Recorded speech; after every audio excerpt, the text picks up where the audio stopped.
संसार तो कोण लेके आम्हा सखे हरिज काळ ब्रह्मानंदेस रे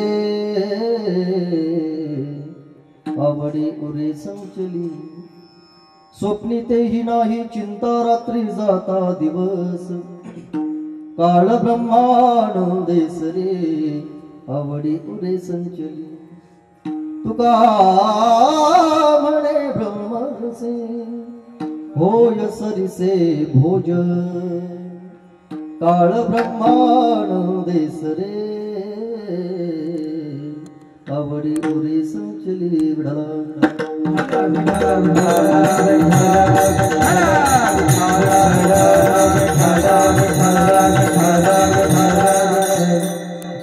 अलंकापुरी रम्य सिंहासन स्तंभदं भोजते जस्फुरदिक् प्रदेश विधिन्द्रादिदेवै सदा स्तूयमानं समाधिस्थमूर्तिं भजे ज्ञानदेवं विको थोडासा वाढवा महायोग पीठे तटे भीमरत्यं वरं पुंडरीकाय दातु समागत्य तिष्ठन्तमानन्द कंदं परब्रह्मलिंगं भजे पांडुरंगं सोमोपंत तथा गुणजनतया मामा असे बोलती नामे शंकर शंकरा शुभकरा निसंग दोष गती पुण्य श्लोकीचा पुण्य नगरीचा मोती खरा शुभतो ऐशा संतवरा शुभकरा दांडे करा वंदितो माझी वाणी तुझे माझी वाणी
नमो ज्ञानेश्वरा नमो ज्ञानेश्वरा निवृत्ती उदारा सोपान देवा मुक्ताबाई नमो त्रिभुवन पाव अद्यत्रय जननी देवाची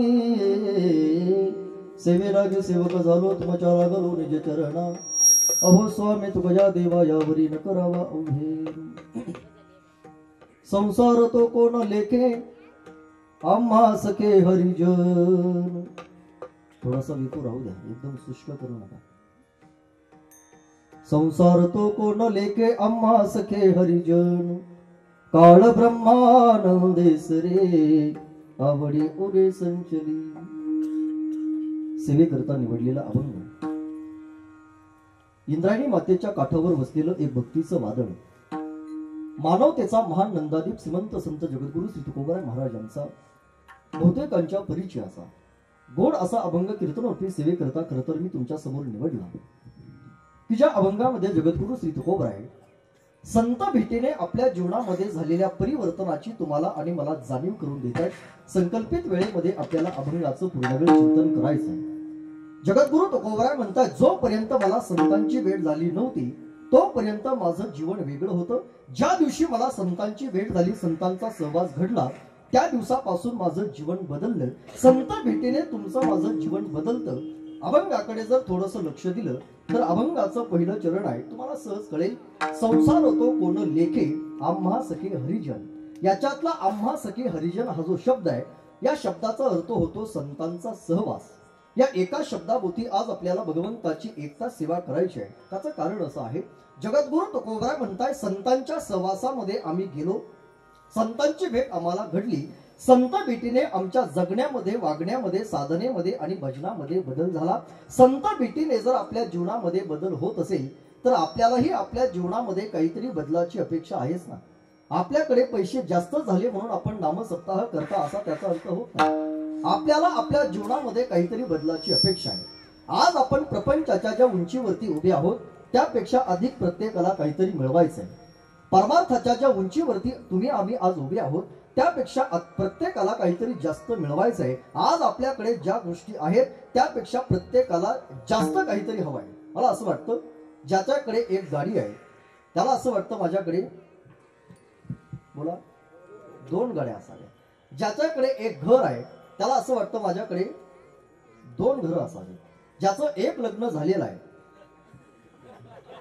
त्याला नाही वाटत प्रत्येकाच्या जीवनामध्ये काहीतरी बदलाची अपेक्षा आहे मग आज आपण पारमार्थिक साधना करत असताना प्रत्येकाला जर नवीन काहीतरी पाहिजे असेल तर जगद्गुरु तुकोबराय म्हणतात संतांच्या सहवासामध्ये या संत भेटीने आपल्या जीवनामध्ये बदल होतो ज्या दिवशी मला संतांची भेट झाली संत भेटीने माझ्या जीवनामध्ये झालेला पहिला बदल आहे संसार तो कोण लेखे संत भेटीने माझ्या जीवनामध्ये संसाराची काळजी कायमची निघून गेली अभंगाच्या पहिल्या चरणामध्ये जगद्गुरु तुकोबराय म्हणतात संत भेट माझ्या जीवनामध्ये झाली माझा काळ अखंड देवाच्या भजनामध्ये जातो मला काळाचं सुद्धा भय अजिबात राहिलेलं नाही काल ब्रह्मानंदे सरे अभंगाच्या दुसऱ्या चरणामध्ये जगद्गुरु तुकोबराय लिहितात ज्या दिवशी संतांची भेट घडली त्या दिवसापासून जसा दिवस माझा देवाच्या भजनामध्ये जातो तशी रात्र सुद्धा देवाच्या भजनामध्ये जात असल्यामुळे मला स्वप्नात सुद्धा कशाचीही चिंता राहिलेली नाही स्वप्नी तेही नाही चिंता रात्री जाता दिवस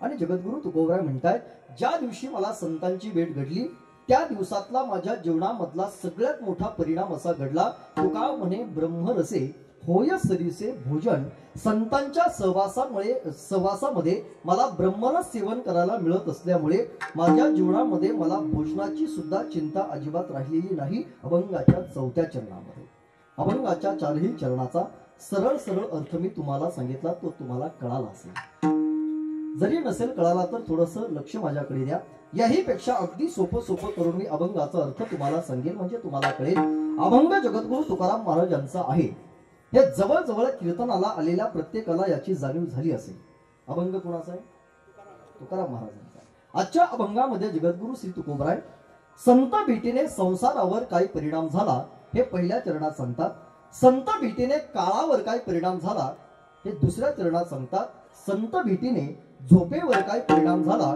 हे 3ऱ्या चरणात सांगतात आणि संत भेटीने जेवणावर काय परिणाम झाला हे 4थ्या चरणात सांगताय. विठ्ठला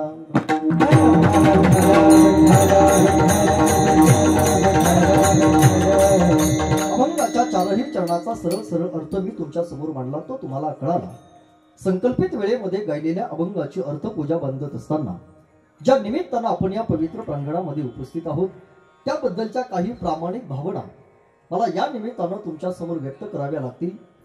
आपल्या या पवित्र परिसरामध्ये गेली 2 वर्षापासून समापन्न होत असणारा आपला अखंड रिणाम सप्ताह याही वर्षी अत्यंत प्रेमानं आणि आस्थेनं आपल्या या परिसरामध्ये संपन्न होताना मला दिसतो आहे. या कार्यक्रमाच्या निमित्तानं महाराष्ट्रातील अनेक नामवंत कीर्तनकार या पूर्वी सुद्धा या 2 दिवस या स्टेजवर येऊन गेले की ज्यांनी आपल्याला देव काय धर्म काय या सगळ्या गोष्टी अत्यंत प्रेमानं शिकवल्या. त्याच निमित्तानं आजची आपली ही सेवा आहे. या सेवेकरता तुम्ही सुद्धा थोड्या संख्येने उपस्थित आहात, म्हणजे मोठ्या संख्येनं म्हणायचं होतं मला, परंतु माणसं थोडी आहेत, परंतु कीर्तन ऐकणारी आणि कीर्तनातील जाणकार श्रोते आहेत. मला याचा मनापासून आनंद आहे. गेली 2 वर्षापासून ही परमार्थाची साधना आपल्याकडे चालू आहे. कोरोनाच्या या 2 वर्षाच्या वाईट काळातून पुढे आलेली तुम्ही आम्ही सगळी माणसं आहोत. मला असं म्हणायचंय, कोरोनाच्या या 2 वर्षाच्या कालखंडामध्ये या महाराष्ट्राच्या मातीतले 1.5 लाख माणसं कोरोनानं मरण पावली. पण मला असं म्हणायचंय, ज्या कोरोनाच्या कालखंडामध्ये या महाराष्ट्राच्या मातीतले 1.5 लाख माणसं कोरोनानं मेली त्या महाराष्ट्राच्या मातीमध्ये तुम्ही आम्ही आज जिवंत आहोत. ही भगवंताची तुमच्यावर आणि माझ्यावर केवढी कृपा आहे. मग भगवंताच्या कृपेने आता जर आपण जिवंत असाल तर नाम सप्ताहामध्ये हातानं दान द्यायला काय हरकत आहे. भगवंताच्या कृपेने आता जर आपण जिवंत असाल तर जीवनामध्ये आळंदी पंढरपूरची वारी करायला काय हरकत आहे. भगवंताने जर आपल्याला 3 लाटेमधून जिवंत ठेवलं असेल तर त्या देवाचं भजन करायला काय हरकत आहे. ज्या ज्या वेळेला संधी मिळेल त्या त्या वेळेला हातानं दान द्या. ज्या ज्या वेळेला संधी मिळेल त्या त्या वेळेला आळंदी पंढरपूरची वारी करा. ज्या ज्या वेळेला संधी मिळेल त्या त्या वेळेला भगवंताचं नामचिंतन प्रेमानं करत राहा. हाताची शोभा दानानं, पायाची शोभा तीर्थयात्रा केल्यानं आणि वाणीची शोभा देवाचं भजन केल्यानंच आहे. हे हाथ वो जो शाम का दर्शन किया करे, है शीश प्रभु चरण में वो किया करे. बेकार ओ मुख है जो रहे व्यर्थ बातों में, मुख वो है जो हरि नाम का सुमिरन किया करे. हीरे मोती हीरे मोती से नहीं शोभा है हाथ की, जो हाथ प्रभु चरण में वो किया करे. मर कर भी अमर नाम है उस जीव का जग में, प्रभु प्रेम में बलिदान जो जीवन किया करे. ऐसी लागी लगन लागी लागी रे लगन, लागी लागी रे लगन, लागी लागी रे लगन. वाणीनं देवाचं एवढं गोड भजन करावं, आपल्या भजनाला पाहून देवानं आपल्यावरती प्रेम करावं, एवढं गोड भजन आपल्याला करता आलं पाहिजे. देवावर तर सगळेच प्रेम करतात. असा कीर्तनाला आलेला कोणता माणूस आहे की ज्याचं देवावरती प्रेम नाही. तुमचं देवावरती प्रेम आहे म्हणूनच तुम्ही कीर्तनामध्ये आहात. आमचं देवावरती प्रेम आहे म्हणूनच आम्ही संबंध महाराष्ट्रभर कथा कीर्तन करत फिरतो. देवावर प्रेम करण्यापेक्षा कधीतरी आपल्या भजनाला पाहून, कधीतरी आपल्या साधनेला पाहून, कधीतरी आपल्या कीर्तनाला पाहून देवाला आपल्यावरती प्रेम करावं, एवढा गोड परमार्थ आपल्याला करता आला पाहिजे. मीराबाईने भगवंतावर प्रेम केलं असेल, परंतु भगवंताने सुद्धा मीराबाईवरती तेवढंच प्रेम केलं ना. राधेने कृष्णावरती प्रेम जरूर केलं असेल, परंतु कृष्णानं सुद्धा राधेवरती तेवढंच प्रेम केलं. हा राधेच्या जीवनातील केवढा मोठा पुरुषार्थ आहे. एक राधा एक मीरा दोनों ने शाम को चाहा, अंतर क्या दोनों की चाह में बोलो. एक प्रेम दीवानी एक दर्श दीवानी, एक प्रेम दीवानी एक दर्श दीवानी. मीरा ने मधुबन में ढूंढा, राधा ने मन में.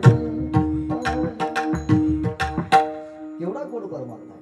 देवानं मीरा वारकरीच्या जीवनातला केवढा मोठा पुरुषार्थ आहे. कधीतरी आपल्या नाम सप्ताहाकडे पाहून देवानं आपल्यावरती प्रेम केलं पाहिजे. नामदेव रायाच्या कीर्तनामध्ये जर देव येऊन नाचला असेल तर आमच्याही कीर्तनामध्ये एखाद्या दिवशी देवानं यावं, पितांबर गळेपर्यंत थया थया नाचावं. तो आमच्या कीर्तनकाराच्या जीवनातला केवढा मोठा पुरुषार्थ असेल. परमार्थच करायचा असेल, देवाला आवडेल इतका गोड माणसाला परमार्थ करता आला पाहिजे.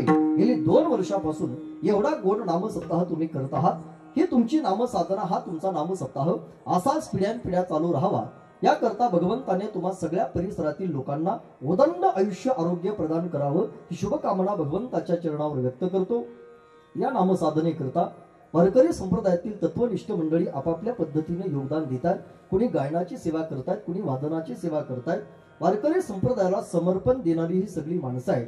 त्यामध्ये ज्यांची पहिली सुंदर चाल आपण ऐकली आहे, आदरणीय श्री हरिभक्तीपरायण भजन सम्राट आमचे थोरे महाराज, आणि त्यांना सुंदर साथ ज्यांनी केली आहे संबंध महाराष्ट्रातील गायन क्षेत्रामध्ये ज्यांचं फार चांगलं नाव आहे, आमचे परम मित्र श्री हरिभक्तीपरायण सुनीलजी महाराज आवर्जून या ठिकाणी उपस्थित आहेत.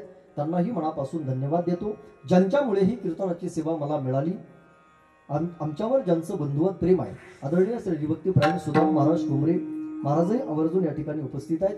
त्याच पद्धतीने आता सर्वांचीच नावं काय मला माहित नाही, तुम्ही सगळीच माझ्या मनातली नाही तर हृदयातली माणसं आहात. वारकरी संप्रदायातलं पवित्र कार्य तुमच्या सगळ्यांच्या हातून घडतं याचं मला मनापासून आनंद आहे. एका वाक्यामध्ये जर बोलायचं ठरलं तर वारकरी संप्रदायातली जुनी पिढी आणि वारकरी संप्रदायातली नवी पिढी माझ्या कीर्तनामध्ये उपस्थित आहे याचं मला मनापासून आनंद आहे. त्याच पद्धतीनं ज्यांच्या आरुष्यवाणीतनं आपण श्रीमद भागवत कथा श्रवण करत आहात, आदरणीय श्री हरिभक्तीपरायण शिवाजी महाराजही आवर्जून या ठिकाणी उपस्थित आहेत. महाराजांनाही मनापासून धन्यवाद आहेत. आमच्या सोबत आलेले आदरणीय श्री हरिभक्तीपरायण सदाशिव महाराज काळे बाबाही आवर्जून या ठिकाणी उपस्थित आहेत. त्यांनाही मनापासून धन्यवाद देतो. त्याच पद्धतीनं ज्यांचा मृदुंग आपण ऐकत आहात, मृदुंग क्षेत्रातला राजा माणूस आपल्या बोटांच्या चपळाईने संबंध महाराष्ट्राला फार कमी कालावधीमध्ये ज्यांनी आपला परिचय घडवलाय, आमचे परम मित्र श्री हरिभक्तीपरायण ऋषिकेश महाराज तरासे महाराजांकरता एकदा पुन्हा जोरदार टाळी वाजवायला सांगितली. त्याचं कारण असं आहे, महाराजांच्या बोटामध्ये अशी जादू आहे, महाराजांच्या बोटामध्ये अशी जादू आहे की त्यांच्या जादूला बोट ठेवायला जागाच नाही. काय म्हणालो मी? महाराजांच्या बोटामध्ये अशी जादू आहे की त्यांच्या जादूला बोट ठेवायला जागाच नाही. आणि अशी माणसं बोटावर मोजण्या एवढीच असतात. म्हणून भगवंतांनी आमच्या ऋषिकेश महाराजांना बोटभर सुद्धा कधी कमी आयुष्यात पडू देऊ नये अशी माझी प्रामाणिक इच्छा आहे. ज्यांना कळालं त्यांना धन्यवाद, ज्यांना नाही कळलं ते काल्याच्या दिवशी पोटभर जेवण करायला या म्हणजे झालं. अरे वारकरी संप्रदायाला समर्पण देणारी सगळी माणसं आहेत. आदरणीय आमच्या साळुंके ताई सुद्धा आवर्जून या ठिकाणी उपस्थित आहेत. एकेका माणसानं वारकरी संप्रदायाला समर्पण दिलंय. मला असं वाटतं काहींनी आपलं जीवन मृदुंग कलेसाठी समर्पित केलंय, काहींनी आपलं जीवन गायन कलेसाठी समर्पित केलंय, काहींनी आपलं जीवन कीर्तनासाठी, काहींनी आपलं जीवन भागवतासाठी. अर्थातच वारकरी संप्रदायाला समर्पण देणारी सगळी माणसं आहेत. ही सगळी माणसं दादा तुम्हाला या नाम सप्ताहामध्ये तुमच्या डोळ्यानं जरी सहज दिसत असली तरी आपापल्या साधनेला प्रतिष्ठा देत देत वारकरी संप्रदायातली सेवा करणारी ही माणसं आहेत. या सगळ्या माणसांना मनापासून जपा. आपल्या वारकरी संप्रदायातला गायक असू द्या, वारकरी संप्रदायातला वादक असू द्या, वारकरी संप्रदायातला टाळकरी असू द्या किंवा वारकरी संप्रदायातला विनेकरी असू द्या, यांच्यावर दादा आपल्याला मनापासून प्रेम करता आलं पाहिजे. बरं, एखाद्या वेळेला तुम्ही आमच्यासारख्या कीर्तनकारांवर नाही प्रेम केलं तरी चालेल. जो कीर्तनकार गावामध्ये 2 तास येऊन गावातले 20-25 हजार रुपये घेऊन जातो, अशा आम्हा कीर्तनकारांवर तुम्ही नाही प्रेम केलं तरी चालेल. परंतु जो गायक, जो वादक, जो विनेकरी आपल्या नाम सप्ताहामध्ये 7-7 दिवस सेवा देतो, यांच्यावर मनापासून प्रेम करायला शिका, यांना जपा. त्याचं कारण आहे, पैशानं आमच्यासारखे हजारो कीर्तनकार तुम्हाला रोज मिळतील, वारकरी मिळवणं आजच्या काळामध्ये फार कठीण गोष्ट आहे. म्हणून मिळालेले वारकरी सांभाळा, मिळालेल्या वारकऱ्यांना प्रेम द्या, मिळालेले वारकरी जपा. आमच्या पाकिटातले 2-2 हजार रुपये आम्हाला कमी देत जा, आमच्या पाकिटात 2-2 हजार रुपये आम्हाला कमी देत जा. परंतु आमच्या पाकिटातले 2-2 हजार रुपये काल्याच्या दिवशी यांना सगळ्यांना जरा जास्त देत जा, जास्त देत जा. परंतु हे उद्यापासून करा, माझ्या आजच ना करू लगेच. सगळे मिळून 2च हजार ठरले. लागून आलोय असं काय करायचं, जास्त एवढी गोड माणसं या ठिकाणी उपस्थित आहेत. या सर्व मंडळीच्या चरणावर अगदी विनम्र भावाने अभिवादन करतो आणि अभंगाच्या पदापदाचं चिंतन करण्यासाठी आता मी प्रवृत्त होतो.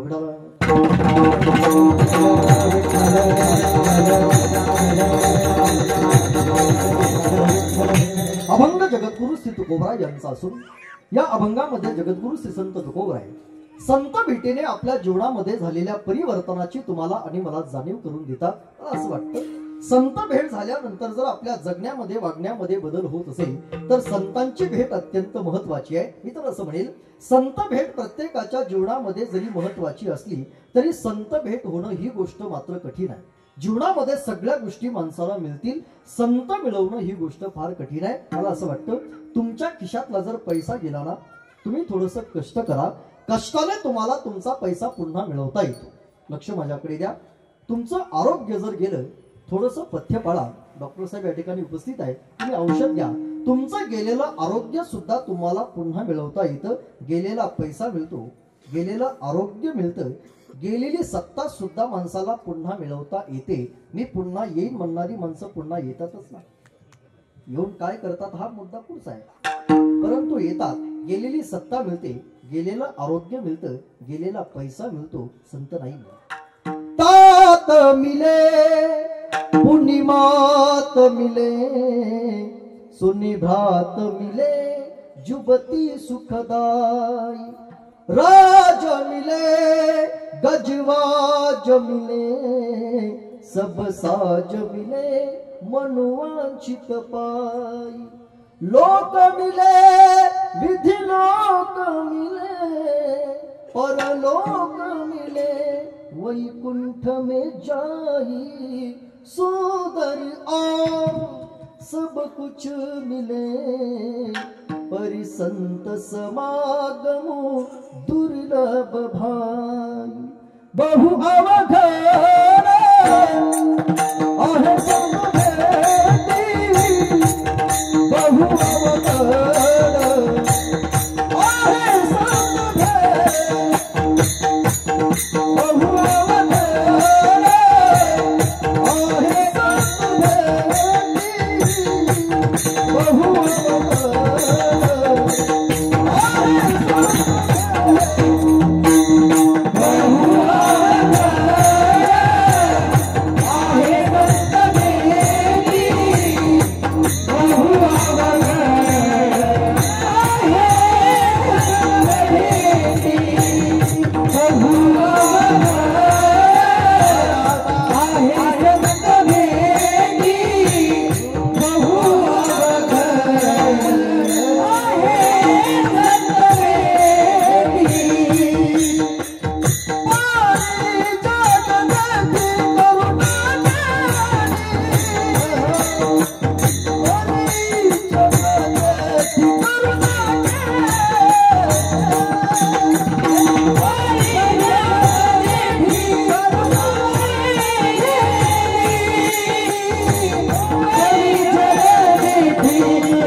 Oh,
बहु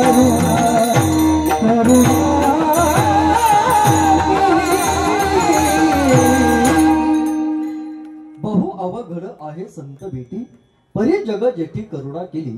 जीवनामध्ये सगळ्या गोष्टी मिळतील, संत मिळवणं ही गोष्ट फार कठीण आहे.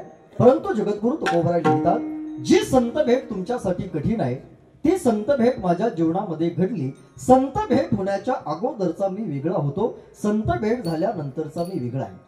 याही पेक्षा सोपं बोलू, माळ घालण्याच्या अगोदरचे आपण आणि माळ घातल्यानंतरचे आपण याच्यामध्ये काहीतरी फरक झाला असेल ना. कळतंय तुम्हाला? माळ घालण्याच्या अगोदर कुठेही गेलं तरी चालत होतं, माळ घालण्याच्या अगोदर कुठेही बसलं तरी चालत होतं, माळ घालण्याच्या अगोदर काहीही खाल्लं तरी चालत होतं, माळ घालण्याच्या अगोदर काहीही पिलं तरी. परंतु माळ घातल्यानंतर मात्र कुठेही जाता येत नाही, कुठेही बसता येत नाही, काहीही खाता येत नाही आणि काहीही पिता येत नाही. मला असं वाटतं माळ घालण्याच्या अगोदरची आपण आणि माळ घातल्यानंतरची आपण याच्यामध्ये जसा फरक आहे तसं संत भेट होण्याच्या अगोदरचे तुकाराम महाराज, संत भेट झाल्यानंतरचे तुकाराम महाराज याच्यामध्ये फरक आहे. हेही कळालं नसेल, याही पेक्षा सोपं करून तुम्हाला सांगतो, लग्न होण्याच्या अगोदरचे आपण, त्याचं बोललंच पाहिजे का, आणि लग्नानंतरचे आपण याच्यामध्ये काहीतरी फरक झाला असेल ना. गेल्या वर्षी जर तुमच्या परिसरातल्या एखाद्या मुलाचं लग्न झालं असेल तर उद्या सकाळी त्याच्या आईकडे जा आणि आईला प्रश्न विचारा, काय हो आई साहेब, गेल्या वर्षी तुमच्या मुलाचं लग्न झालं, कसा चाललाय तुमच्या मुलाचा संसार.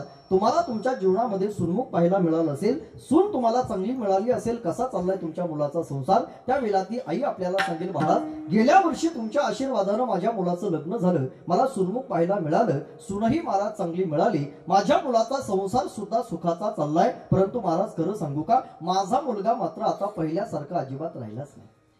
म्हणजे त्याच्यामध्ये काय झाला, बदल झाला.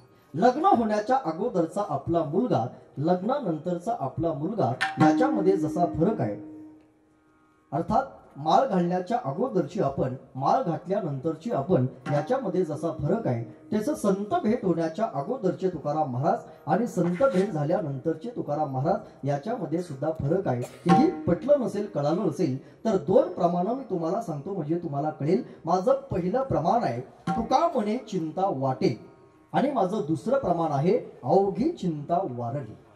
याच्यातला छोटासा फरक असा आहे, जगद्गुरु तुकोबराय असं म्हणतात, जोपर्यंत मला संतांची भेट झाली नव्हती तोपर्यंत मला चिंता वाटत होती, काही मी उद्धार पावेन.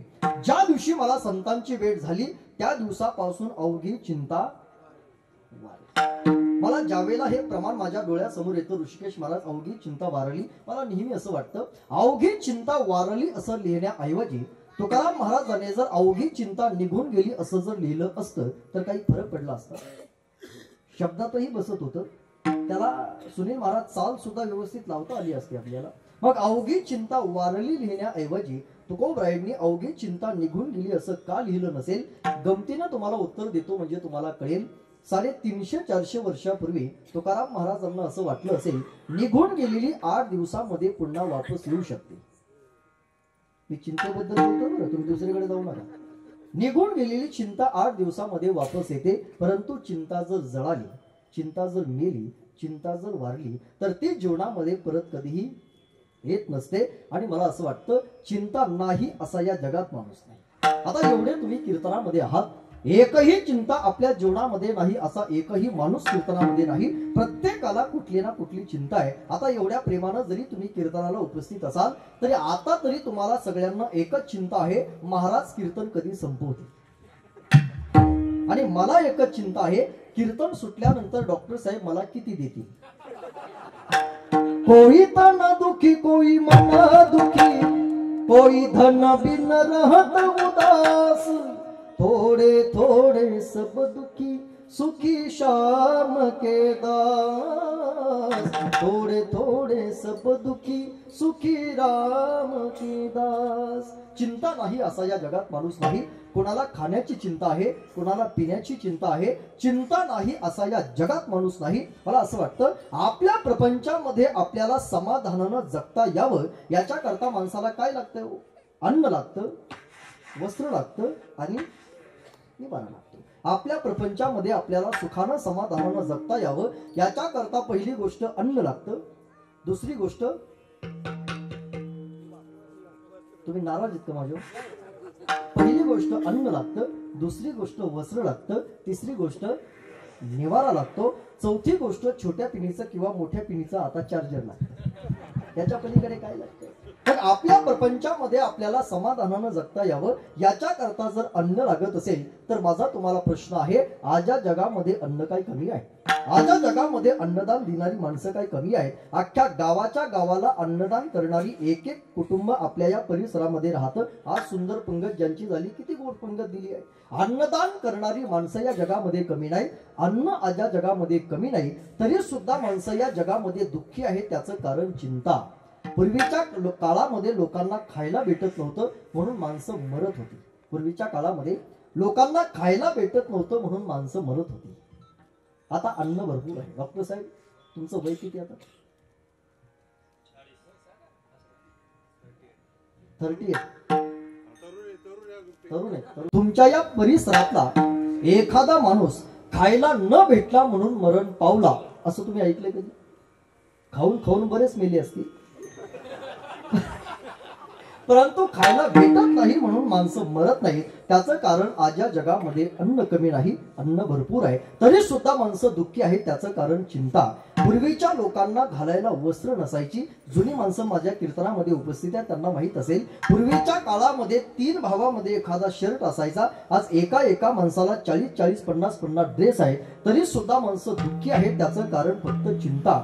पूर्वी लोकांना राहिलं घर नसायचे. आज एखाद्याची झोपडी असेल, एखाद्याचा बंगला असेल, निवारा नाही असा या जगात माणूस नाही, तरी सुद्धा माणसं या प्रपंचामध्ये दुःखी आहेत. त्याचं कारण फक्त चिंता. मग आपल्या जीवनातली चिंता जळावी, आपल्या जीवनातली चिंता वारावी आणि आपल्या जीवनातली चिंता मरावी असं जर वाटत असेल, कधीतरी प्रपंचाचा थोडासा त्याग करा. संतांच्या सहवासामध्ये या. संतांच्या सहवासामध्ये अवघी चिंता वारते. जगद्गुरु तुकोबराय म्हणतात, जोपर्यंत मला संतांची भेट झाली नव्हती तोपर्यंत मला अनेक चिंता होत्याच ना.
अनेक माझ्या जीवनामध्ये चिंता होत्या. काही मी उद्धार पावेना, काय कृपा करील नारायण, ऐसे तुम्ही सांगा संत जन, करा समाधान चित्त माझे. अनेक चिंता माझ्या आयुष्यामध्ये असताना संतांची भेट ज्या दिवशी घडली त्या दिवशी माझ्या जीवनातल्या चिंता सगळ्या वारल्या, अवघी चिंता वारली. मग आपल्या जीवनातली चिंता मरावी, जळावी, वारावी असं वाटत असेल तर संत भेट प्रत्येकाच्या जीवनामध्ये महत्वाची आहे. जगद्गुरु तुकोबराय म्हणतात, ज्या दिवशी मला माझ्या जीवनामध्ये संतांची भेट झाली त्या दिवशी माझ्या जीवनातल्या चिंता वारल्या. चिंता वारल्यानंतर घडलं काय? जगद्गुरु तुकोबराय म्हणतात, ज्या दिवशी माझ्या आयुष्यातल्या चिंता संपल्या त्या दिवशी माझं मन हे मन राहिलं नाही, नमन झालं. ज्या दिवशी माझं मन नमन झालं त्या दिवशी मला अद्वैत अवस्था मिळाली. ज्या दिवशी मला अद्वैत अवस्था मिळाली त्या दिवशी माझ्या अंतःकरणातला मी आणि माझेपणा कायमचा निघून गेला. आणि मला नेहमी असं वाटतं, जोपर्यंत मी आणि माझेपणा जाणार नाही तोपर्यंत परमार्थ कितीही वर्ष करा, परमार्थ कधी देवाला आवडणारच नाही. परमार्थामध्ये मी आणि माझेपणा जावाच लागेल किंवा तो गेला पाहिजे. जोपर्यंत मी आणि माझेपणा तुमच्या माझ्या अंतःकरणामध्ये आहे तोपर्यंत परमार्थ कधीही सफल होऊ शकणार नाही. मला तर नेहमी असं वाटतं, मी असं वाक्य बोलेल, कीर्तन ऐकून ऐकून लोकांचा मी आणि माझेपणा गेला की नाही मला माहित नाही. कीर्तन ऐकून ऐकून तुमचा मी आणि माझेपणा गेला की नाही मला माहित नाही, परंतु आम्हा महाराष्ट्रातल्या 80% कीर्तनकारांचाच अजूनपर्यंत मी आणि माझेपणा गेलेला नाही. ज्या ज्या वेळेला कीर्तनकार स्टेजवर येतो त्यावेळेला तो मी आणि माझेपणा घेऊन येतो आणि स्टेजवर आल्या आल्या कीर्तनकार माईक सिस्टीम वाल्याला म्हणत असतो, माझ्या माईकचा आवाज वाढव. कोणाच्या? माझ्या. ते माईक सिस्टीम वाले म्हणत असतात, माईक माझा आहे, 10-5 हजार रुपये मी त्याला खर्च केले, 2 तासासाठी या कीर्तनकार येतो, माझ्या माईकचा आवाज वाढव, माझ्या माईकचा आवाज वाढव असं म्हटल्यानंतर कीर्तनकारांना, गायकांना बरं वाटतं, परंतु त्यांना त्याचं दुःख होतं. वस्तू म्हणून जर आपण स्वीकारली, वस्तूचं सुखदुःख नाही, वस्तू माझी म्हणून जर आपण स्वीकारली तर माणसाच्या जीवनामध्ये दुःख भोगावं लागतं. महाभारतातलं एक सूत्र आहे. महाभारतातलं सूत्र आपल्याला असं शिकवतं, मम म्हटलं की माणसाच्या जीवनामध्ये मृत्यू येतो आणि न मम म्हटलं की माणसाचं जीवन शाश्वत होतं. याहीपेक्षा सोपं सांगू, माझं म्हटलं की माणूस अडकतो आणि माझं नाही म्हटलं की माणूस प्रपंचातून आणि परमार्थातून सुटतो. एवढं परमार्थातलं सोपं सूत्र आहे. कसमे बातें प्यार वफा सब बातें हैं, बातों का क्या. कसमे बातें प्यार वफा सब बातें हैं, बातों का क्या. कोई किसी का नहीं, झूठे नाते हैं ना तो क्या. कसम बातें प्यार वफा सब बातें हैं, बातों का क्या. होगा मसीहा सामने तेरे, फिर भी तू ना बच पाएगा. तेरा अपना खून है आखिर, तुझको आग लगाएगा.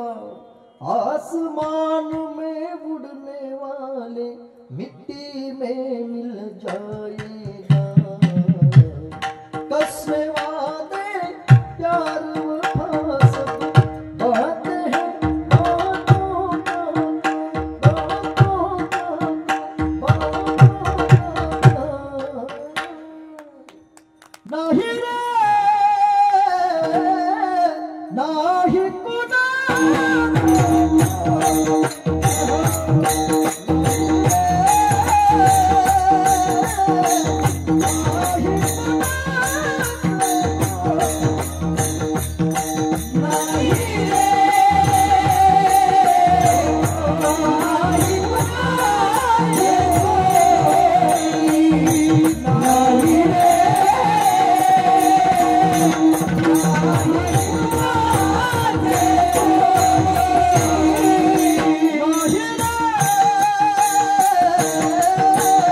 Oh,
बहीण कुणाची भाव कुणाचा कोण कुणाचे सगळे सोयरे मेल्या मागे सर्व राहतील तुटतील धागे दोरे नाही रे नाही कुणाच कोणी. परंतु सुनील महाराज नाही कुणाचे कुणी असे म्हणणारे कीर्तनकार एका कीर्तनाचे 25,000 मागतात. हे आपल्या आपल्या तेव्हा जास्त प्रगट करू नका. तेव्हापासून 25,000 घ्यायचेच बंद केले, फक्त 21,000 घेतात. जोपर्यंत मी आणि माझेपणा जाणार नाही तोपर्यंत दादा परमार्थ कधीही सफल होणार नाही. वस्तू वस्तू म्हणून जर आपण स्वीकारली, वस्तूचं सुखदुःख नाही. वस्तू माझी म्हटलं की माणसाच्या जीवनामध्ये दुःख भोगावं लागतं. प्रपंचातली कोणतीही वस्तू घ्या, ती वस्तू अगोदर जरी आपल्याला आनंद देणारी असली तरी कालांतराने तीच वस्तू आपल्याला दुःख दिल्याशिवाय राहत नाही. प्रपंचातली वस्तू माझी म्हटलं की दुःख देते. मला असं वाटतं, माझा तुम्हाला प्रश्न आहे, घरामध्ये लाईट असणं सुखाचं की दुःखाचं? सुखाचं. घरामध्ये फ्रीज असणं सुखाचं की दुःखाचं? सुखाचं. घरामध्ये एसी असणं सुखाचं की दुःखाचं? सुखाचं. एका महिन्यानंतर लाईट बिल येणं दुःखाचं. प्रपंचातली कोणतीही वस्तू घ्या, ती वस्तू अगोदर आपल्याला आनंद देते, ती वस्तू कालांतराने मात्र दुःख दिल्याशिवाय राहत नाही. म्हणून वस्तू वस्तू म्हणून जर स्वीकारली, सुखदुःख नाही. वस्तू माझी म्हटलं की माणसाला दुःख भोगावं लागतं. परमार्थात मी आणि माझेपणा जावा लागेल किंवा तो गेला पाहिजे. भागवतातला एक फार सुंदर प्रसंग आहे. भगवान कृष्ण परमात्मा ज्यावेळेला गोकुळामध्ये लीला करतो, खोड्या करतो, त्यावेळेला गोकुळातील गवळणी गाराणे घेऊन यशोदा मैयाकडे येतात. यशोदेला म्हणतात, यशोदे तुझा कन्हैया तुझा लाला आमच्या घरी येऊन चोरी करतो, खोड्या करतो, तू त्याला दंड का देत नाहीस? त्यावेळेला यशोदा मैया म्हणते, जोपर्यंत मी माझ्या कन्हैयाला माझ्या डोळ्या देखत चोरी करताना पाहणार नाही तोपर्यंत मी त्याला कधी दंड देणार नाही. त्यावेळेला मात्र भगवान कृष्ण परमात्मा ज्यावेळेला हे शब्द ऐकतात त्यावेळेला भगवान परमात्मा असा मनामध्ये विचार करतात की आपल्याला आपल्या आईला आपल्या जीवनातली एखादी लीला दाखवावी लागेल. म्हणून एक दिवस भगवान कृष्ण परमात्मा स्वतःच्या घरी एका उखळावरती उभा राहतो आणि उखळावरती उभा राहून दैदूतूप चोरून घेण्याचा प्रयत्न करतो. गोकुळातील एक गवळण कन्हैयाला चोरी करताना पाहते, धावत यशोदेकडे जाते. यशोदेला सांगते, यशोदे तू म्हणाली होती ना तुझा कन्हैया तुझ्या डोळ्या देखत जोपर्यंत चोरी करणार नाही त्याला दंड देणार नाही. आज तुझा कन्हैया तुझा लाला तुझ्या घरामध्ये चोरी करतो आहे, आता तरी तू त्याला पकडलं पाहिजे, आता तरी तू त्याला दंड दिला पाहिजे, आता तरी तू त्याला शिक्षा केली पाहिजे. म्हणून गोकुळातील गवळण कन्हैयाला शिक्षा व्हावी म्हणून यशोदा मैयाच्या हातामध्ये एक दोरी देते आणि सांगते, कन्हैयाला बांधून ठेव. यशोदा मैया ज्यावेळेला कन्हैयाला बांधायला त्याच्या जवळ येते, कन्हैयाला बांधण्याच्या अगोदर यशोदा मैया त्या उखळाला बांधायला सुरुवात करते आणि उखळाला बांधायला सुरुवात केल्यानंतर गोकुळातील गवळण यशोदेला म्हणते, यशोदे तुला काय वेडवीड लागले का? अरे चोरी करणारा तो कृष्ण आहे, लीला करणारा तो कृष्ण आहे, पळून जाणारा तो कृष्ण आहे. त्याला बांधण्याच्या ऐवजी त्या उखळाला राम दगडाला कशा करता बांधतेस? अरे पळून दगड थोडी जाणार आहे. अरे उखळ आपली जागा सोडून इकडे तिकडे कुठे जाणार नाही, त्याला बांधायची गरज काय? त्यावेळेला यशोदा मैयानं त्या गोकुळातील गवळणीला दिलेलं उत्तर फार गोड आहे. यशोदा मैया म्हणते, दगड जरी इकडे तिकडे कुठे जाणारा नसला, माझा भगवान कृष्ण परमात्मा जरी चोरी करणारा असला तरी चोरी करत असताना तो उखळावरती उभा राहून ज्या अर्थी चोरी करतो आहे, चोरी करायला उखळ भगवंताला मदत करतो. मग चोरी करणारा जेवढा गुन्हेगार असतो तेवढा चोरीला साह्य करणारा सुद्धा गुन्हेगारच असतो. म्हणून मी अगोदर उखळाला बांधायला सुरुवात करते. यशोदा मैयानं उखळाला बांधलं आणि उखळाला बांधल्यानंतर ज्या वेळेला भगवंताला बांधायला जाते त्यावेळेला मात्र भगवंताला बांधत असताना यशोदा मैयाच्या हातातली दोरी 2 बोटं कमी पडते. भगवंताला बांधत असताना 2च बोटं दोरी कमी का पडली हा प्रश्न ज्या वेळेला भागवतामध्ये विचारला गेला त्यावेळेला प्रातस्मरणीय डोंगरेजी महाराजांनी भागवतामध्ये दिलेलं असं उत्तर आहे, भगवंताला बांधत असताना यशोदेच्या हातातली दोरी 2 बोटं कमी पडली. त्याचं कारण त्या दोरीतलं एक बोट होतं मीपणाचं आणि दुसरं बोट होतं माझेपणाचं.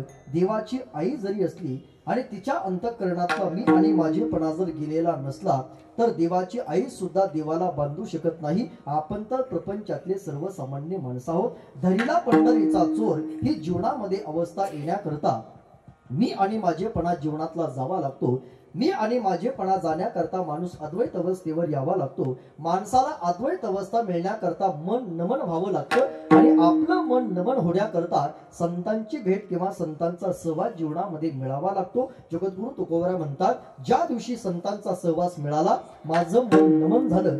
माझं मन नमन झाल्यामुळे अद्वैत अवस्था मिळाली. अद्वैत अवस्था मिळाल्यामुळे मी आणि माझेपणा कायमचा निघून गेला. संत भेटीने माझ्या जीवनामध्ये झालेला सगळ्यात महत्वाचा पहिला बदल आहे, माझं मन राहिलं नाही, नमन अवस्थेवर जाऊन पोहोचलं. आणि ज्या दिवशी माझं मन नमन झालं त्या दिवसापासून मला कुणी जगद्गुरु म्हटलं काय आणि मला कुणी शिव्या दिल्या काय आम्हाला त्याचं काही वाटत नाही. त्याचं कारण आता आमचं मन आमचं राहिलं नाही, आमचं मन आता नमन झालंय. मला असं वाटतं पारमार्थिक साधना करत असताना काही माणसं तुकाराम महाराजांना जगद्गुरु म्हणत होते आणि काही माणसं तुकोबरायांच्या अंगावरती उकळतं पाणी ओतत होते. त्याही काळामध्ये जगद्गुरु तुकोबरायांना पारमार्थिक उंचीवरती त्रास झालेला होता. आजही पारमार्थिक साधना करणाऱ्या माणसाला त्रास होताना आपल्याला दिसतो. मला असं वाटतं पारमार्थिक कार्य करत असताना जर आपल्याला त्रास होत असेल तर आपण समजावून चालावं, आपला रस्ता योग्य आणि चांगला चालू आहे. पारमार्थिक साधना करणाऱ्या माणसाला दादा लोक त्रास देत असतात. आता आम्ही महाराष्ट्रभर कथा कीर्तन करतो, आम्हाला काय माणसं त्रास देणारी कमी नाही. आमची कीर्तनं सगळ्यांनाच आवडतात असं काही नाही. आमचं कीर्तन कोणाला आवडतं कोणाला आवडत नाही. कीर्तनकारांना सुद्धा नावं ठेवणारी माणसं या जगामध्ये कमी नाही. काय बोलतील कीर्तनकारांना, गायकांना, वादकांना या जगामध्ये सांगता येत नाही. काही बोलतात, माणसं त्रास देतात. चांगलं कार्य करणाऱ्या माणसाला जगात त्रास होत असतो. महाराष्ट्रामध्ये कीर्तनामध्ये कीर्तनकारांना हार घालण्याकरता काही काही ठिकाणी ते विमान ठेवलेलं असतं. पहा, विमान बटन दाबलं की ते विमान सर्व करत येतं. त्या विमानाला हार टाकलेला असतो. कुणीतरी कार्यकर्ता उठतो, त्या विमानाचा हार काढतो, कीर्तनकाराच्या गळ्यामध्ये टाकतो. बटन दाबल्यानंतर ती विमान सर्व करत आपल्या त्या दिवशी त्या जागेवरती जाऊन उभं राहतं. पहिल्यांदा ज्यावेळेला आयुष्यामध्ये मी ते विमान पाहिलं, कीर्तनकारांना सुद्धा लोक काय बोलतील सांगता येत नाही. पहिल्यांदा ज्यावेळेला ती आयुष्यामध्ये विमान पाहिलं, कीर्तन सुटल्यानंतर एका कार्यकर्त्याला मी प्रश्न विचारला, हे काय आहे? मी काय विचारलं, हे काय आहे? त्या कार्यकर्त्यांनी मला काय उत्तर द्यायला पाहिजे होतं? सुधा महाराज. तो कार्यकर्ता म्हटला, महाराज तुम्हाला माहित नाही का तुकाराम महाराजांकरता विमान आलं होतं? तो मला काय म्हणाला, महाराज तुम्हाला माहित नाही का तुकाराम महाराजांकरता विमान आलं होतं? मी म्हटलं, महाराज मी आहेस का तू आहेस? मला माहित नाही का तुकाराम महाराजांना विमान आलं होतं? मग या विमानाचा आणि त्या विमानाचा संबंध काय? त्यावेळेला त्यानं मला उत्तर दिलं, महाराज तुकाराम महाराजांकरता जसं ते विमान आलं होतं ना, तसं तुमच्याकरता हे विमान आहे म्हटलं. आता एवढं ऐकल्यावर तरी मी गप्प बसायला पाहिजे होतं ना, आपली इतकी गेली म्हटल्यावर तरी. परंतु गप्प बसेल तो महाराज कुठला? मी त्याला म्हटलं, भल्या माणसा अरे काय बोलतोयस तू? तुकाराम महाराजांकरता आलेलं ती विमान तसं आमच्याकरता हे विमान. मी त्याला म्हटलं, भल्या माणसा असं काय बोलतोयस? अरे तुकाराम महाराजांकरता आलेलं विमान खरं होतं, हे लाकडाचं खोटं विमान आहे. मग तो म्हटला, महाराज तरी कुठं खरा आहे? लोक काय बोलतील सांगता येत नाही. चांगलं काम करणाऱ्या माणसाला या जगामध्ये त्रास होत राहतो. मला असं वाटतं लोकांनी त्रास दिला म्हणून जर जगद्गुरु तुकोबराय थांबले असते तर गाथा तुम्हाला आणि मला मिळाला नसता. लोक त्रास देत असतात. चांगल्या माणसानं चांगलं काम कधीही थांबवायचं नसते. लोकांनी त्रास दिला म्हणून जर तुकोबराय थांबले असते तर गाथा मिळाला नसता. लोकांनी त्रास दिला म्हणून जर माऊली थांबली असते, ज्ञानेश्वरी तुमच्या माझ्या हातामध्ये पडली नसती. लोकांनी त्रास दिला म्हणून जर छत्रपती शिवाजी राजे थांबले असते तर हे हिंदवी स्वराज्य तुम्हाला आणि मला पाहायला मिळालं नसतं. कधीतरी चांगल्या मोठ्या माणसाकडे पहा, त्यांना सुद्धा चांगलं काम करत असताना त्रास झालेला आहे. मी एकदा एका साधूंना असा प्रश्न विचारला होता, महाराज कितीही चांगलं काम करा, कितीही चांगलं कीर्तन करा, लोक त्रासच देतात, काय केलं पाहिजे? त्यावेळेला साधूंनी मला दिलेलं असं उत्तर आहे, एकतर माणसानं चांगलं काम करायचंच नाही. साधू काय म्हणाले, एकतर माणसानं चांगलं काम करायचंच नाही, आणि जर तुम्हाला चांगलं काम करायचं असेल तर लोकांनी त्रास दिला तरी अजिबात करायचं. एकतर चांगल्या कामामध्ये पडायचंच नाही, आणि जर तुम्हाला चांगल्या कामामध्ये पडायचं असेल तर लोकांनी त्रास दिला तरी चांगल्या माणसानं चांगलं काम कधीही थांबवायचं नाही. तुमचा मार्ग जर चांगला असेल, तुमचा रस्ता जर चांगला असेल, तर चांगल्या माणसानं चांगल्या रस्त्यावर चालत राहावं, चालत राहावं, चालत राहावं. नक्की एक दिवस आडवे येणारे माणसं बाजूला तरी होतील आणि तुमचा खरा परिचय जर त्यांना घडला तर तीच आडवी येणारी माणसं तुमच्या बोटाला धरून त्या चांगल्या रस्त्यावर चालायला सुरुवात करतील. फक्त तुम्हाला अखंड चांगल्या रस्त्यावर चालावं लागेल. चांगलं काम करणाऱ्या माणसाला त्रास देत असतात लोक. जगद्गुरु तुकोबराय म्हणतात, लोकांनी मला कुणी शिव्या दिल्या काय आणि कुणी आमचा जय जयकार केला काय, आम्हाला त्याचं काही वाटत नाही. त्याचं कारण आता आमचं मन नमन झालेलं आहे. ज्या दिवशी आमचं मन नमन झालं, अद्वैत अवस्था मिळाली. अद्वैत अवस्था मिळाल्याचं परिणाम माझ्या अंतःकरणातला मी आणि माझेपणा कायमचा दूर झाला. आणि ज्या दिवशी अंतःकरणातला मी आणि माझेपणा गेला, त्या दिवशी माझ्या मुखातून शब्द बाहेर पडले अभंगाच्या पहिल्या चरणात.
पहिल्या चरणामध्ये जगद्गुरु तुकोबराय लिहितात, ज्या दिवशी माझ्या अंतःकरणामध्ये मी आणि माझेपणा गेला, त्या दिवशी माझ्या मुखातून शब्द बाहेर पडले, संसार होतो कोण लेखे. लक्ष माझ्याकडे द्या. अभंगातले शब्द जरी फार सोपे दिसत असले तरी असं उठून सुटून कोणीही बोलू शकत नाही. संसार होतो कोण लेखे हे बोलण्याकरता माणसाच्या अंतःकरणातला मी आणि माझेपणा जावा लागतो. माणूस अद्वैत अवस्थेवर यावा लागतो. माणसाचं मन नमन व्हावं लागतं. ज्या माणसाचं मन नमन झालेलं आहे त्या माणसाच्या मुखातून शब्द बाहेर पडतात, संसार होतो कोण लेखे. त्याचं कारण संसार संसार संसार म्हणजे तरी काय, हजार प्रश्न तुमच्या माझ्या समोर असेल. कधीतरी ज्ञानेश्वरी पहा. विश्वमौली जनावरा आपल्याला संसाराची व्याख्या सांगतील. आगा उपजणे आणि निमणे, जन्माला येणं आणि मरणं हा एक प्रकारचा संसार आहे. परंतु जगद्गुरु तुकोबराय म्हणतात, जन्माला येणं आणि मरणं हा जर संसार असेल तर आम्ही जरी जन्माला आलेलो असलो तरी आम्हाला आमच्या जीवनामध्ये मरावं मात्र लागणार नाही. नाही आम्हा जियावे मरावे लागत. अहो अखंडित जैसे तैसे आम्ही अखंड वैकुंठाला जाणारी माणसं आहोत. आम्हाला जन्म आणि मरण रूपी नावाचा संसार राहिलेला नाही, म्हणून संसार होतो कोण लेखे. दुसरा संसार सांगितला जातो त्याला अहंकार नावाचा संसार असं म्हणतात. जगद्गुरु तुकोबरा लिहितात, आमच्या अंतःकरणामधला मी आणि माझेपणा गेल्यामुळे आमच्या अंतःकरणामध्ये अहंकार अजिबात राहिलेला नाही, आणि अहंकार राहिलेला नाही म्हणून आम्हाला अहंकार नावाचा संसारही नाही. आमच्या वारकऱ्याच्या अंगाला सुद्धा अहंकाराचा वारा सुद्धा लागू नये याच्या करता आमच्या संतांनी तशा देवाकडे मागण्या सुद्धा केलेल्या आहेत. अहंकाराचा वारा न लागो राजसा माझ्या विष्णुदासा भाविकासी. अहंकार नावाचा संसार संतांना नाही, म्हणून संसार होतो कोण लेखे. जन्म आणि मरण रूपी नावाचा संसार संतांना नाही, म्हणून संसार होतो कोण लेखे.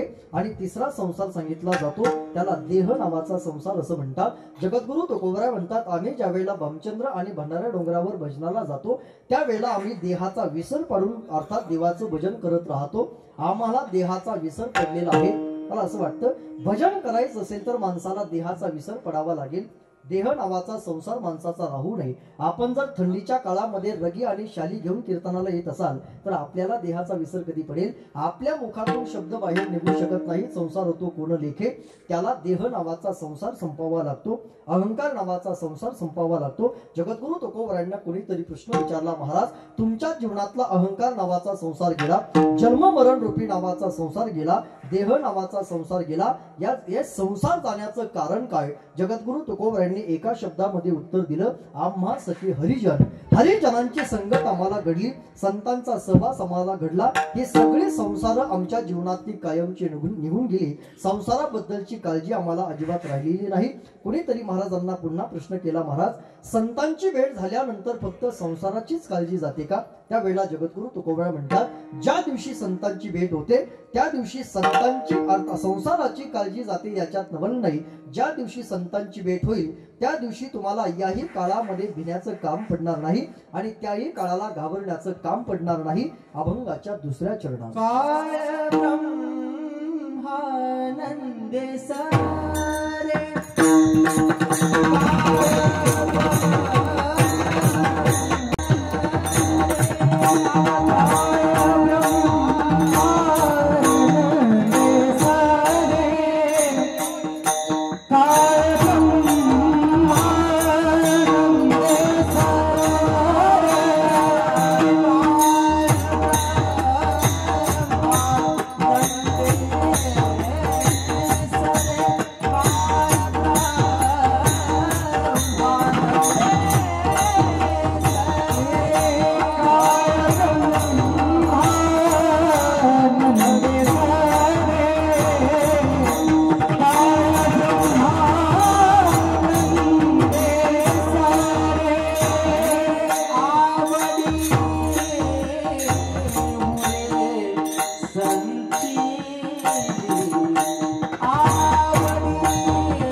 मोरे महाराजांच्या इतका उंच आवाज, सुदाम महाराजांच्या इतका उंच आवाज लावणं एवढी सामान्य गोष्ट आहे. त्यांच्या इतका उंच आवाज जर तुम्ही घरी जाताना लावण्याचा प्रयत्न केला, हा प्रयत्न करूच नका तुम्ही, परंतु त्यांच्या इतका उंच आवाज जर तुम्ही लावण्याचा प्रयत्न केला तर आत्मा बाहेर पडेल, आवाज नाही निघणार. याच्या करता स्वरांची याच्याकरता देवाची आणि याच्याकरता संतांची विशेष कृपा असावी लागते. काळ ब्रह्मानंदे सरे आवडी पुरे संचली. जगद्गुरु तुकोबराय म्हणतात, ज्या दिवशी संतांची भेट होईल तुमचा काळ अखंड देवाच्या भजनामध्ये जात राहील. आणि देवाच्या भजनामध्ये जर तुमचा काळ गेला तर तुम्हाला त्याही काळाला घाबरण्याचं कधी काम पडणार नाही. शेवटी आपल्याला त्या काळाला घाबरण्याचं काम पडू नये याच्याकरता या काळामध्ये त्या देवाचं नामचिंतन अखंड करत राहा. चांगल्या काळामध्ये माणसानं देवाचं चिंतन करत राहिलं पाहिजे. मला असं वाटतं लोक चांगल्या काळामध्ये देवाचं चिंतन करण्यापेक्षा बऱ्याचदा चिंता करत बसतात. चिंता करत बसण्यापेक्षा देवाचं चिंतन करावं. माणसं विनाकारण चिंता करतात. डॉक्टर साहेब, मी परवा दिवशी एका मंत्र्याच्या घरी गेलो होतो. ही पुडी बिडी नाही बरं, खरं सांगतो. परवा दिवशी एका मंत्र्याच्या घरी गेलो आणि मंत्र्याच्या घरी गेल्यानंतर मंत्र्याचा जो पीए होता तो घरामध्ये असा चक्रा मारत होता. तो थोडासा टेन्शन मध्ये होता. मी त्या मंत्र्याच्या घरी गेल्यानंतर तो पीए माझा परिचयाचा असल्यामुळे मी त्या पीएला म्हटलं, काय हो तुम्ही खूप टेन्शन मध्ये दिसता, काय झालं? तो म्हटला, महाराज आमच्या साहेबांची तब्येत बरी नाही. कुणाची? साहेबांची. मी म्हटलं, मग तुमच्या साहेबाची तब्येत बरी नाही, मग एवढं टेन्शन घ्यायची गरज काय? तो म्हटला, नाही नाही आमच्या साहेबांनी सकाळपासून काही खाल्लं नाही. मी म्हटलं, अख्खा महाराष्ट्र खाल्ला ना त्यांनी, जे खाल्लं ते तरी त्याला पचू दे, वेगळं टेन्शन घ्यायची गरज काय? अरे साहेबाच्या रक्ताची माणसं टेन्शन घेत नाही, तू त्याचा पीए आहेस, घेतो कशाला? अरे ज्ञानेश्वरी मध्ये माऊली लिहितात, पुढील अंची ओझे आपुलिया माता घ्यायचे कशा करता? लोकांचं टेन्शन घेऊन जगण्यापेक्षा तुकोबरायांचा गाथा आपल्याला सांगतो, आपुली आपण करा सोडवण, संसार बंधनातून आपली मुक्तता व्हावी याच्याकरता स्वतःचं भजन स्वतःला करावं लागतं. तुमचं भजन तुमच्या बायकोने करून उपयोग होणार नाही. तुमचं भजन तुमच्या मुलानं करून उपयोग होणार नाही. तुमचं भजन गावकऱ्यानं करून उपयोग होणार नाही. तुमचं भजन अर्थात तुम्हालाच करावं लागेल. आणि ते भजन करत असताना चांगल्या काळात करावं लागेल. ज्या दिवशी काळ बदला घ्यायला लागेल त्या दिवशी हात असून सुद्धा तुम्हाला जगाला काही देता येणार नाही. ज्या दिवशी काळ बदला घेईल त्या दिवशी पाय असून सुद्धा तुम्हाला चौघाच्या पायावरच जावं लागेल. ज्या दिवशी काळ बदला घेईल त्या दिवशी तोंड असून सुद्धा तुम्हाला देवाचं भजन करता येणार नाही. जोपर्यंत तुमचा माझा काळ चांगला चालू आहे चांगल्या काळामध्ये चांगलं देवाचं भजन करत राहा. ज्या दिवशी काळ बदला घेतो त्या दिवशी जगात आपल्याला सोडवणारं कुणीही नसेल. असं म्हणेल, ज्या दिवशी काळ बदला घेतो त्या दिवशी 10 कोटीची गाडी तुमच्या जवळ असू द्या, 10 कोटीची गाडी असून सुद्धा तुम्हाला त्या गाडीमध्ये व्यवस्थित बसता येणार नाही. त्याचं कारण त्या दिवशी आपल्याला मुळव्याध झालेला असेल. लोक म्हणतात, महाराज त्या माणसाची गाडी पहा किती भारी आहे. अरे गाडी काय पाहतो, त्याची बॉडी पाय त्याला व्यवस्थित बसता येते. ज्या दिवशी काळ बदला घेतो त्या दिवशी घरामध्ये रोज पंचपक्वान्न असेल, परंतु तुमच्या घरामध्ये रोज पंचपक्वान्न असताना सुद्धा ज्या दिवशी काळ बदला घेईल त्या दिवशी तुम्हाला विधवा वरणच खावं लागेल. विधवा वरण म्हणजे त्याच्यात काहीच नाही.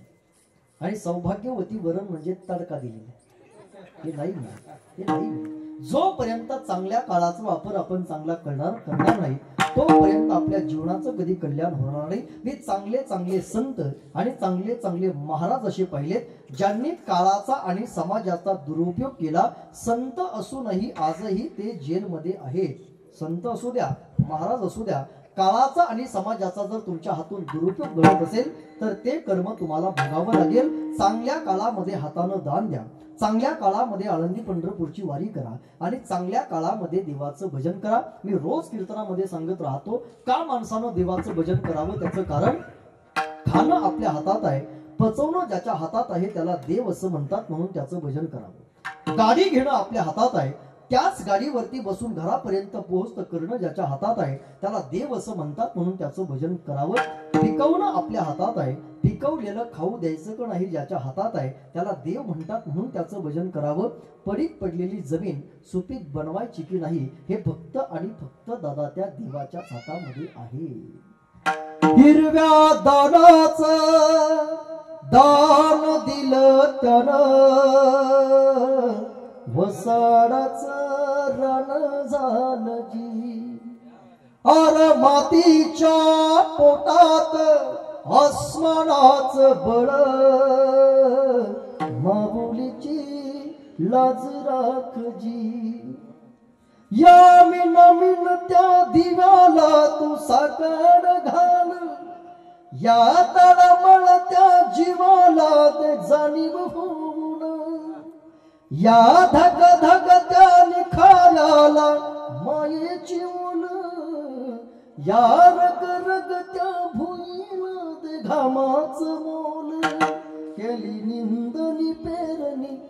उधळून जिंदगानी कुणब्याच सार रान आबादान हसू दे वाट दिसू दे वाट दिसू दे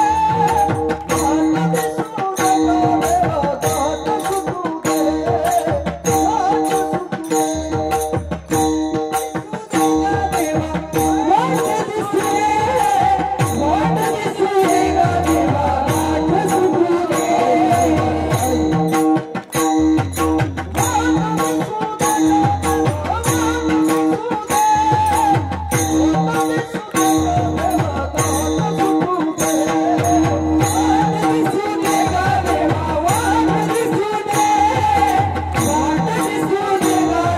वाट सुटू दे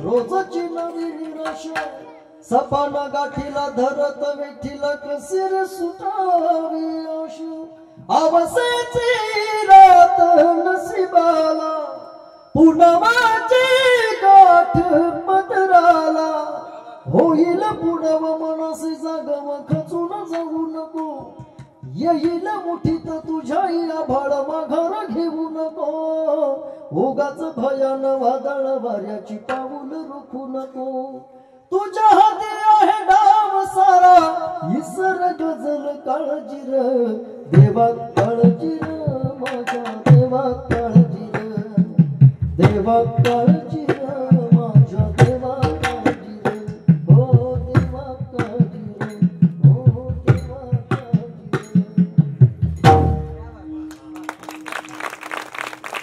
काळजी करणारा तो देव आहे म्हणून त्याला आवडेल इतकं गोड भजन वाणीनं करत राहा देवानं जर आपल्याला दिलीच असेल वाणी तर वाणीनं अखंड म्हणता आलं पाहिजे विठ्ठल माझा माझा माझा माझा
देवानं आपल्याला वाचा तर वाणीनं अखंड मरेपर्यंत म्हणत राहा विठ्ठल माझा माझा माझा माझा माझा विठ्ठल माझा मी विठ्ठलाचा ऑफिसला जात असताना पुरुष मंडळीने म्हणावं, ज्ञानोबाराया माझ्या तुकोबाराया, ज्ञानोबाराया माझ्या तुकोबाराया, ज्ञानोबाराया माझ्या तुकोबाराया.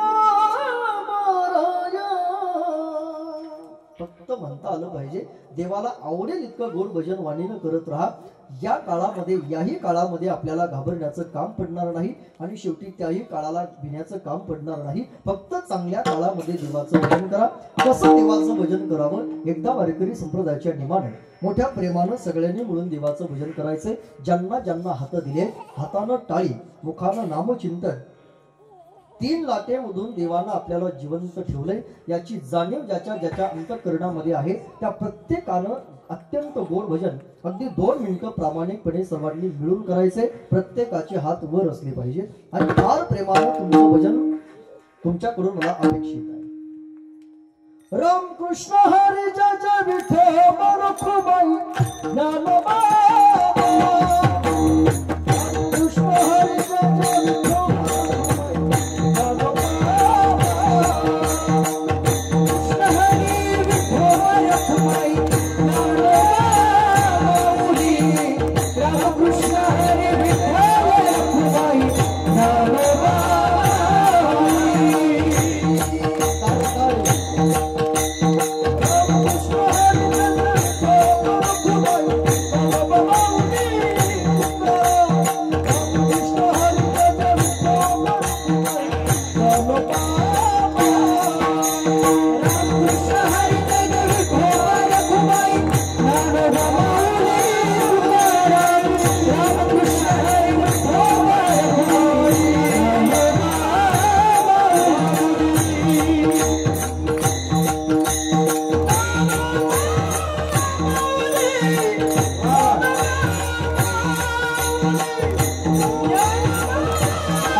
संसार तो कोण लेखे आम्हास घे हरी जीवन काळ ब्रह्मानंदे सरे आवडी उरे संचली स्वप्नी तेही नाही चिंता रात्री जाता दिवस काळ ब्रह्मानंदे सरे आवडी उरे संचली तुका म्हणे ब्रह्मरसे होय सरीसे भोजन काळ ब्रह्मानंदे सरे आवडी उरे संचली. संकल्पित वेळेमध्ये अभंगाच्या 2 चरणाचा भाव तुमच्या समोर ठेवला.